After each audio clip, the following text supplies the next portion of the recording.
राज्य सरकारच्या सहकार विभागामार्फत पुण्यश्लोक अहिल्यादेवी होळकर शेतकरी कर्जमुक्ती योजना 2026 हे अभियान राबवण्यात येत आहे। या योजनेअंतर्गत पात्र शेतकऱ्यांना 2 लाख रुपयांपर्यंत कर्जमाफी दिली जाणार आहे। मंडळी, यामध्ये वन टाइम सेटलमेंट OTS तसेच नियमित कर्जफेड करणाऱ्या शेतकऱ्यांसाठी प्रोत्साहनपर अनुदानाचाही समावेश असणार आहे।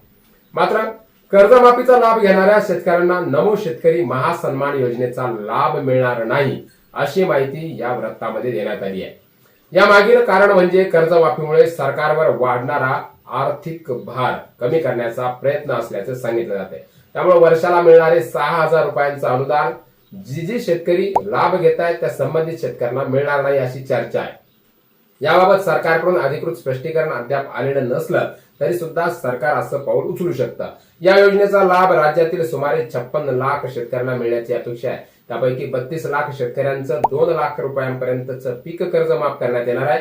नियमित कर्ज फेड करणाऱ्या 24 लाख शेतकऱ्यांना प्रोत्साहनपर अनुदान दिले जाणार आहे। या योजनेसाठी राज्य सरकारनं सुमारे 40,000 कोटी रुपयांची तरतूद केली आहे। ज्या शेतकऱ्यांवर 2 लाख रुपयांपेक्षा अधिक कर्ज आहे त्यांच्यासाठी ही विशेष तरतूद करण्यात आली आहे। मंडळी, अशा शेतकऱ्यांनी 2 लाख रुपयांवरील थकीत रक्कम स्वतः भरल्यानंतर योजनेच्या नियमानुसार 2 लाख रुपयांपर्यंतचा कर्जाचा भार शासन उचलणार आहे।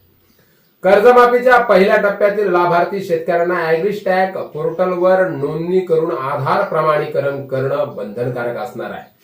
ज्या शेतकऱ्यांनी आधीच ॲग्रीस्टॅकवर नोंदणी केली आहे त्यांना सुद्धा आधार प्रमाणीकरणाची प्रक्रिया पूर्ण करावी लागणार आहे। यामुळे ही सगळी प्रक्रिया सरकारसाठी सोपी ठरू शकते।